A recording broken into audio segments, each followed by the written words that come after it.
أعوذ بالله من الشيطان الرجيم.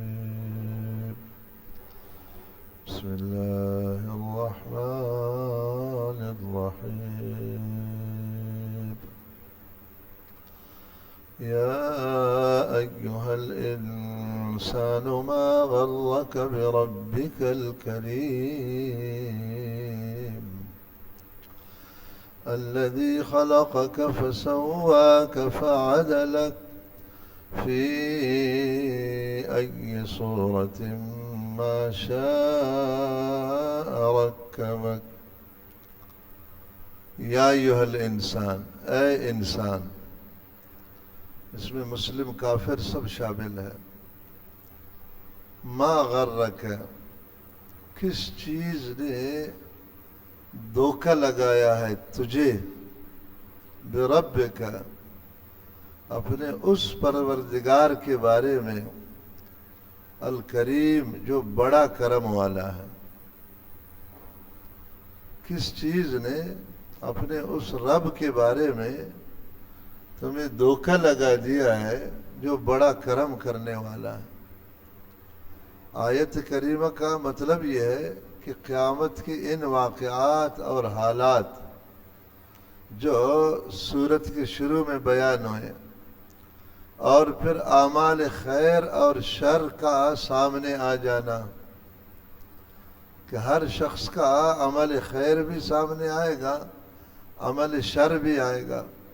تو حق یہ تھا کہ انسان خواب غفلت سے بیدار ہو جاتا، سمجھدار بنتا، عقل آتی اس میں. مگر معاملہ اس کے برعکس ہو گیا کہ انسان اللہ تعالیٰ کے کرم کی وجہ سے اور غفلت میں پڑ گیا اور دھوکے میں آ گیا. امام ابن کثیر رحمہ اللہ نے اپنی تفسیر میں آیت کی تشریح فرمائی ہے کہ یہ آیت بطور ڈانٹ اور تنبیہ ارشاد فرمائی گئی ہے کہ تم کو ذرا بھی احساس نہیں ہے کہ تم اتنے بڑے کریم اور احسان کرنے والے رب کی بات کو نہیں مانتے ہو، ذرا بھی احساس نہیں.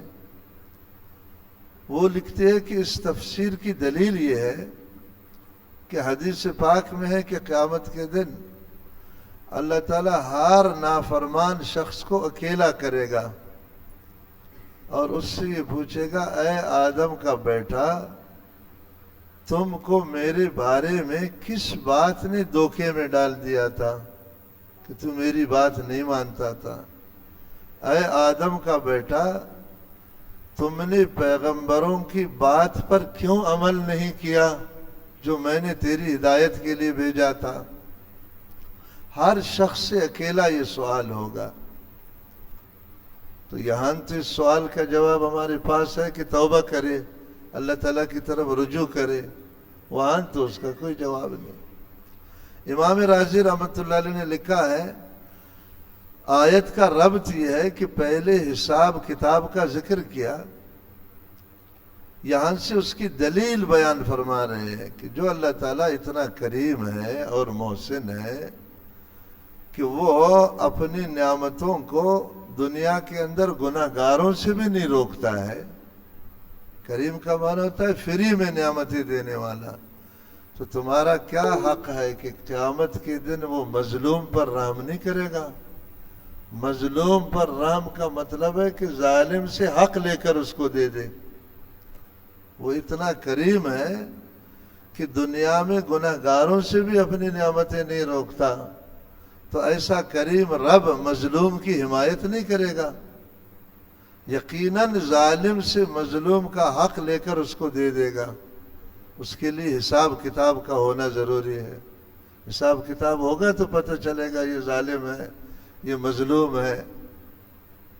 ظالم خواہ کسی نے کسی کا مال چھینا ہو، کسی کو جسمانی تکلیف دی ہو، کسی کی عزت پر حملہ کیا ہو، کسی بھی قسم کا حق ہو، کسی بھی طرح کا ظالم ہو، تو یہاں سے حساب کتاب کی دلیل بیان کر رہے ہیں کہ حساب کتاب اس لیے ہوگا کہ اللہ کریم ہے، مظلوم کا حق لے کر دینا چاہتا ہے. تو وہ حساب کتاب کے بغیر کیسے ممکن ہے؟ اسی لیے تو حساب کتاب کا حکم دیا گیا۔ دھوکے سے کیا مراد ہے؟ ما غرک، کس چیز نے تمہیں دھوکے میں ڈالا؟ حافظ ابن کثیر رحمۃ اللہ علیہ نے حضرت عمر فاروق رضی اللہ عنہ سے اس کا ترجمہ جہالت سے نقل کیا ہے۔ اللہ کے ذات اور صفات کا علم اور اللہ تعالیٰ کے احکامات کا علم یہ ہر مسلمان پر فرض ہے، اس سے جاہل ہونا مراد ہے۔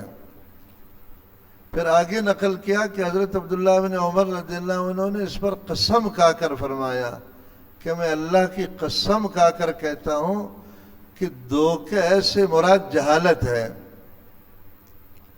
آگے حضرت ابن عباس، حضرت ربیع بن خیثم، حضرت حسن بصری رحمہم اللہ، ان تمام ائمہ سے یہی نقل کیا کہ دھوکہ دینے والی چیز کیا ہے؟ جہالت ہے۔ یعنی ہر انسان پر دو باتیں فرض ہے۔ ایک تو یہ ہے کہ اللہ تعالیٰ کی ذات اور صفات کو پہچان لے، اس کا علم حاصل کرے۔ دوسرا، اللہ تعالیٰ کن کن چیزوں سے راضی ہوتا ہے اور کن کن چیزوں سے ناراض ہوتا ہے، اس کا علم حاصل کرے۔ اگر وہ ان دو چیزوں کا علم حاصل نہیں کرے گا تو بے شمار گناہوں میں مبتلا ہوگا، کیونکہ جہالت کی وجہ سے فرائض کو چھوڑ دے گا، جہالت کی وجہ سے گناہوں میں مبتلا ہوگا، اپنے گلے میں حقوق اللہ اور حقوق العباد کا بڑا پلندہ ڈال کر کے اللہ تعالیٰ کے پاس پہنچے گا۔ اس لیے اللہ تعالیٰ ڈانٹ رہے ہیں کہ دھوکہ دینے والی چیز سے تم کیوں توبہ نہیں کرتے ہو؟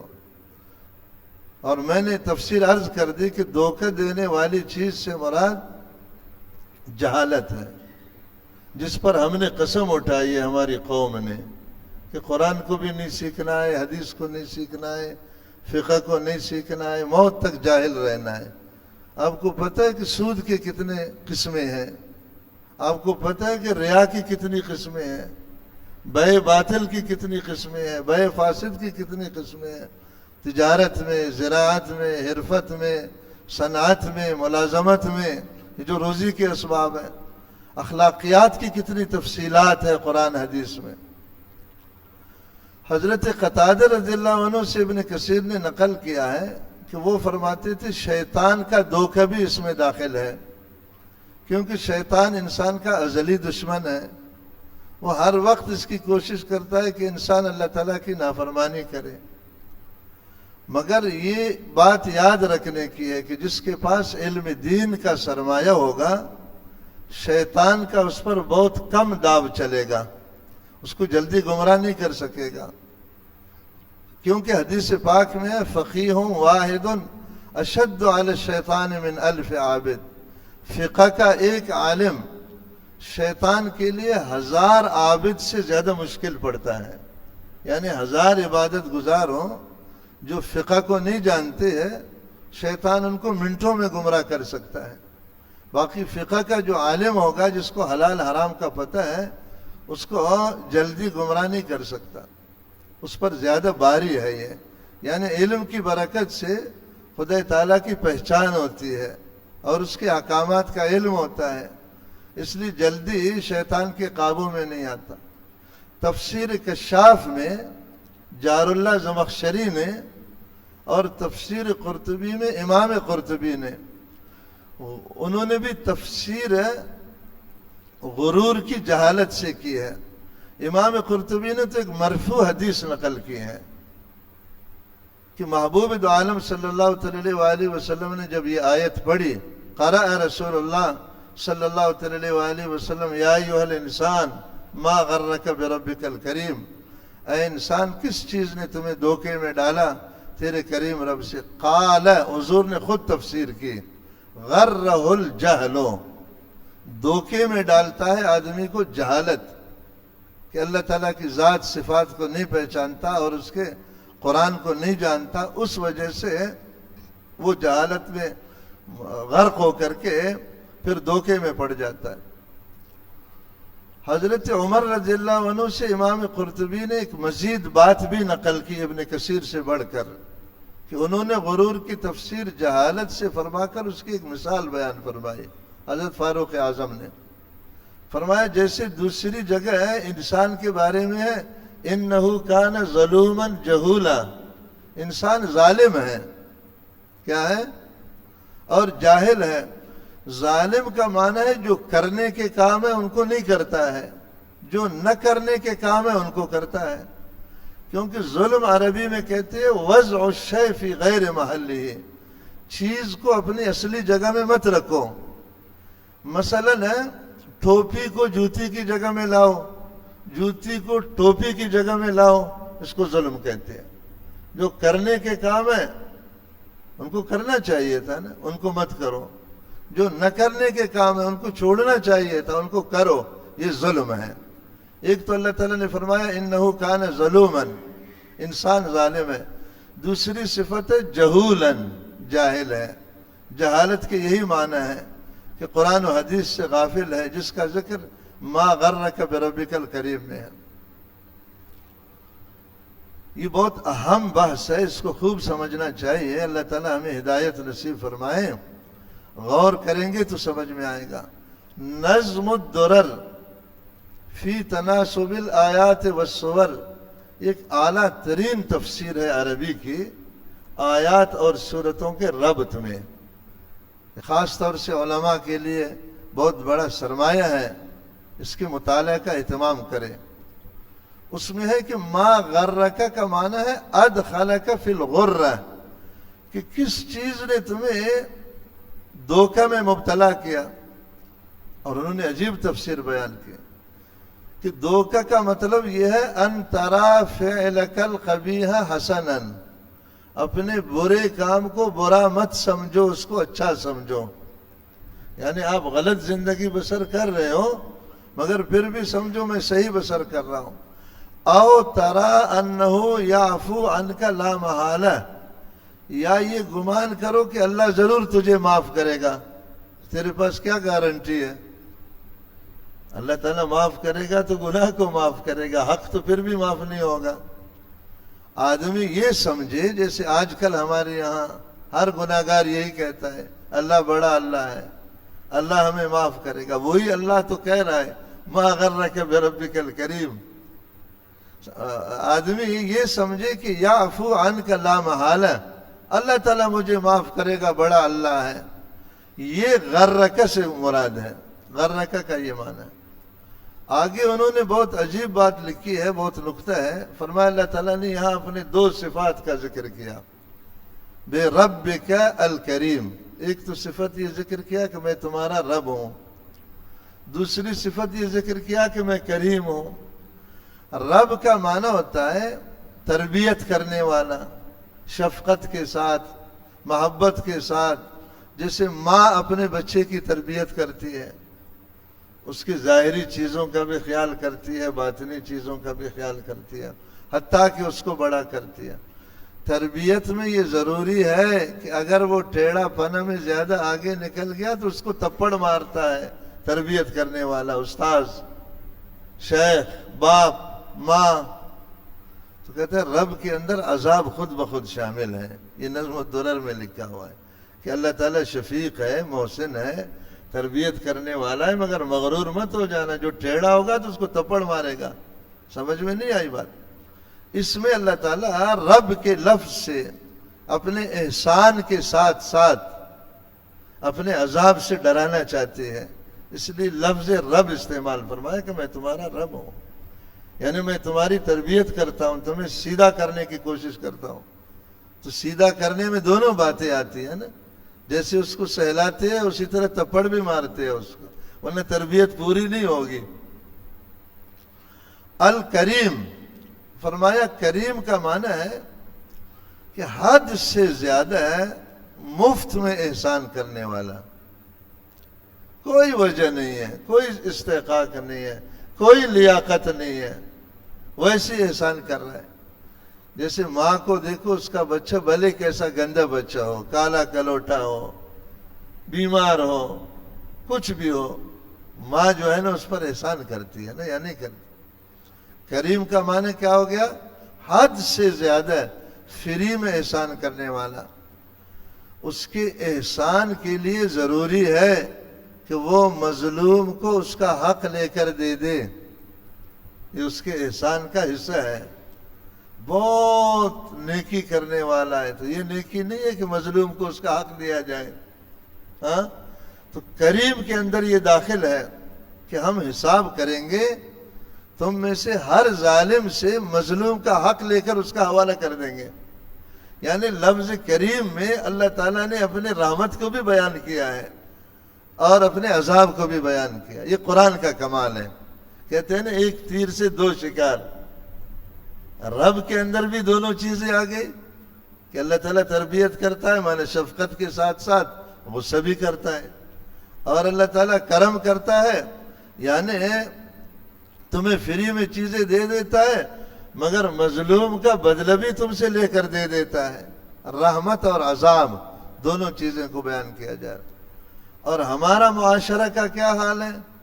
ہمارے معاشرہ میں ہم غرور میں مبتلا ہوتے ہیں، غرور جو ما غرک کے اندر ہے، یعنی سبب کوئی تیار نہیں کرو اور جو ہے نا انتظار کرو کہ مجھے پل مل جائے، فرائض ادا نہ کرو، گناہوں کو مت چھوڑو اور پل جنت کا مل جائے۔ یہ بالکل ایسا ہے جیسے ایک آدمی شادی نہ کرے اور کہے مجھے بیٹا چاہیے، تو کیا کوئی آسمان سے بیٹا گر جائے گا؟ جیسے دنیا کا نظام ہے، اللہ بڑے غفور و رحیم ہے مگر بیٹا دے گا اس کو، دے سکتا ہے مگر نہیں دیتا ہے۔ دے سکتا ہے، حضرت مریم کو دے دیا، اپنی قدرت کو ظاہر کیا، ٹھیک ہے نا، مگر دیتا نہیں۔ ایک آدمی جو ہے نا بیج نہ لگائے زمین میں اور ہاتھ پر ہاتھ دھرے بیٹھ جائے کہ سیزن پر مجھے جو ہے نا پھل مل جائے گا، اللہ دے تو سکتا ہے مگر نہیں دیتا۔ تو جو آدمی یہ سمجھتا ہے کہ میں شریعت پر نہ چلوں اور مجھے جنت مل جائے، اس کی مثال بالکل ایسی ہے جیسے شادی کے بغیر بچہ مانگتا ہوں کہ اللہ بڑا اللہ ہے، تو اللہ بڑا اللہ ہے تو تم لے لو نا، بغیر شادی کے کوئی بچہ تو لے لو نا۔ اللہ صرف آخرت میں بڑا ہے یا دنیا میں بھی بڑا ہے؟ صرف آخرت میں غفور الرحیم ہے یا دنیا میں بھی غفور الرحیم ہے؟ ہاں، تو بھئی دنیا میں بھی غفور الرحیم ہے تو پھر آپ شادی نہ کرو نا، آپ سبب اختیار نہ کرو، آپ کو نتیجہ مل جائے۔ جہالت ہے، اس کو غرور کہتے ہیں۔ ایک لفظ ہے تمنا۔ تمنا کا مطلب یہ کہ ناقص سبب اختیار کرو، ناقص سبب اختیار کرو اور کامل رزلٹ کو مانگو۔ آپ نے آدھا کام کیا ہے اور رزلٹ پورا مانگتا ہے، کیا کرتا ہے؟ زمین کو آپ نے نرم کیا، اس میں پانی دے دیا، بیج نہیں ڈالا، یا سخت زمین کے اندر ایسے اوپر بیج پھینک دیا، اور ارادہ کیا ہے کہ پوری فصل مل جائے گی۔ اس کو تمنا کہتے ہیں۔ ناقص سبب اختیار کر کے کامل نتیجہ لینے کی فکر میں رہو۔ نہیں سمجھ میں آ رہی ہے؟ یہ دونوں جہالت ہے۔ تیسری چیز ہے رجا، جس کو امید کہتے ہیں کہ اللہ کی رحمت پر امید کرو۔ رجا کا معنی یہ ہے کہ تمام اسباب اختیار کر کے پھر نتیجہ اللہ سے مانگو۔ رجا کا معنی کیا ہے؟ یار جیسے اللہ کا خوف ضروری ہے، اللہ سے امید بھی ضروری ہے نا۔ امید کا معنی ہی ہم نہیں سمجھتے۔ امید کا معنی ہم یہ سمجھتے ہیں کہ گناہ کرو اور جنت مانگو، فرائض کو چھوڑو اور جنت مانگو، یہ مطلب نہیں ہے۔ رجا کا مطلب ہے تمام اسباب مہیا کرو، زمین بھی ہے، نرم بھی کیا، پانی بھی ڈالا، بیج بھی ڈالی، حفاظت بھی کی، پھر امید رکھو کہ مجھے پھل مل جائے گا۔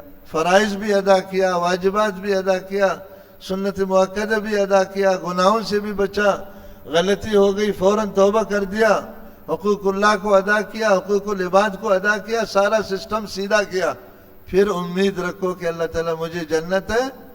اس کو رجا کہتے ہیں۔ رجا فرض ہے، غرور اور تمنا حرام ہے۔ ایمان سے بتاؤ آج ہم غرور اور تمنا میں مبتلا ہے یا نہیں ہے؟ ہم میں سے ہر ایک آدمی جنت الفردوس مانگتا ہے؟ نہیں مانگتا، مگر سود کھا کر جنت الفردوس میں جاتا ہے۔ لوگوں کی دل آزاریاں کر کر کر حقوق لے لے کر جنت الفردوس جانا چاہتا ہے. تکبر، عجب، ریا، حسد، بڑے بڑے کبائر گناہوں کو دل میں رکھ کر کے جنت جانا چاہتا ہے. اللہ کا یہ قانون نہیں ہے حاجی صاحب، اور اللہ اپنے قانون کے خلاف نہیں کرتا. خود قرآن بار بار اس پر گواہ. یہ بات سمجھ میں آئی نہیں آئی؟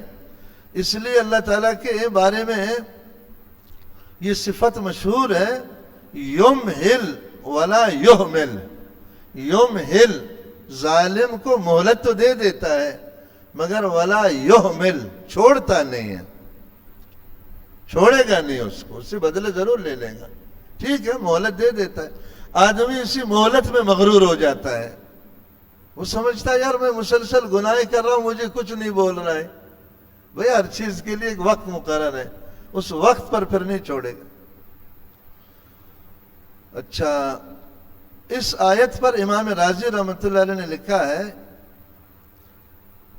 اِنَّهُ يَتَنَاوَلُ جَمِيعَ الْعُصَاةِ وَهُوَ الْأَقْرَبُ. صحیح بات ہے کہ یہ آیت ہر گناہگار کے لیے تنبیہ ہے، ہر نافرمان کے لیے تنبیہ ہے کہ اللہ تعالیٰ کے کرم سے دھوکے میں مت پڑو کہ اللہ غفور رحیم ہے، کریم ہے، بڑا رحیم ہے. اس دھوکے میں مت پڑو. آگے اللہ تعالیٰ نے اپنے احسانات کو ذکر کیا تاکہ آدمی شرمندہ ہو جائے. الذی، اللہ وہ ہے، خلقک، جس نے تجھے پیدا کیا، فسواک، پھر تجھے ٹھیک ٹھیک بنا دیا، کوئی عیب نہیں ہے. فعدلک، پھر اعتدال سے تمہیں پیدا کیا.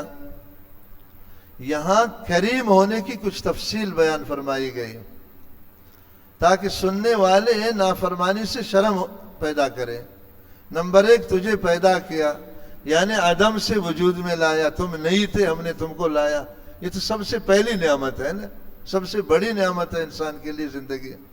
ایک نطفہ سے ہم نے تمہیں انسان بنایا. فسواک، ٹھیک ٹھیک بنایا یعنی جسمانی اعضاء کو ان کی لمبائی میں، چوڑائی میں، موٹائی میں اور جگہ کے اعتبار سے مناسب بنایا. ایک ہاتھ اگر جو ہے نا 1 گز کا، دوسرا ہاتھ 50 گز کا ہوتا تو پھر کیا کرتے؟ ایک آنکھ اسی حساب سے اور دوسری آنکھ جو ہے نا 10 گنے سے ڈبل ہوتی، آدمی کیسے برا لگتا. ایک پاؤں جو ہے نا 1 گز کا، دوسرا پاؤں 25 گز کا. یہ فسواکہ کا معنی ہے کہ جسمانی اعضاء کو ہر اعتبار سے سیدھا سیدھا کر کے بنایا. پھر فعدلک، تیرے اندر اعتدال پیدا کیا یعنی مزاج کے اندر تمہاری سردی بھی ہے، گرمی بھی ہے، خشکی بھی ہے، تری بھی ہے. یہ سب ایک دوسرے کی ضد ہے مگر سب کو ایک حساب سے رکھا. ہر انسان میں آگ بھی ہے، ہوا بھی ہے، مٹی بھی ہے، پانی بھی ہے، ہر ایک دوسرے کی ضد ہے. اللہ تعالیٰ نے ان کو کیسے اعتدال سے رکھا. اسی طرح مفسرین کہتے ہیں باطنی اخلاق مراد ہے فعدلک سے. ہمارے جذبات ہے دل کے اندر، خیالات ہے دماغ کے اندر، خواہشات ہے نفس کے اندر، ان کو ایک خاص اندازے سے رکھا ہوا ہے. اس کے بعد فی ای صورت، جس شکل میں بھی ما شاء، فی ای صورت ما، جس شکل میں بھی شاء، اللہ تعالیٰ نے چاہیا، رکبک، تجھے جوڑ کر تیار کر دیا. یہ اس لیے فرمایا کہ بظاہر آدمی کے دماغ میں آتا ہے کہ نطفہ انسانی ایک ہے، نظام پیدائش بھی ایک طرح ہے، مگر اس کا تو تقاضا ہے کہ سب کی شکلیں ایک جیسی ہونی چاہیے نا. بھئی ایک نطفہ ہے، ایک نظام ہے تو شکل ایک جیسی ہونی چاہیے. مگر اربوں کھربوں انسان، کسی ایک کا ہاتھ کا انگوٹھا بھی دوسرے کے جو ہے نا جیسے نہیں ہے. کہتے ہیں کیسا نظام ہے، کبھی اس پر غور کیا ہے؟ آپ نہیں دیکھتے ہو شناختی کارڈ کے لیے انگوٹھے لگواتے، یعنی کسی کے بچے کا انگوٹھا بھی اس جیسا نہیں ہے، کسی کے بھائی بہن کا انگوٹھا وہ جو لکیریں ہوتی ہے نا اندر. تو اللہ تعالیٰ نے فرمایا جس صورت میں ہم نے چاہا ہر ایک کو دوسرے سے الگ کر کے، اتنا بڑا کریم، اتنا بڑا محسن، اتنا بڑا نظام چلانے والا کیا اس کے بارے میں دھوکے میں پڑھنا چاہیے یا اس کی بات کو ماننی چاہیے؟ بالکل سادہ انداز سمجھانے کا ہے قرآن کا یا نہیں ہے؟ ایمان سے بتاؤ. اور ایسا انداز ہے کہ کوئی جو ہے نا بڑے سے بڑا چھوٹے سے چھوٹا انکار نہیں کر سکتا ہے یا کر سکتا ہے. تو اس لیے ما غرک، تجھے دھوکہ نہیں ہونا چاہیے.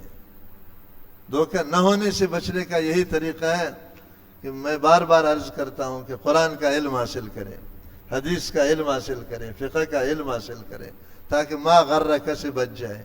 اللہ تعالیٰ مجھے بھی ہدایت نصیب فرمائے، آپ کو بھی، پوری امت کو. سبحان اللہ و بحمدہ، سبحانک اللہم و بحمدک، نشہد ان لا الہ الا انت، نستغفرک و نتوب الیک.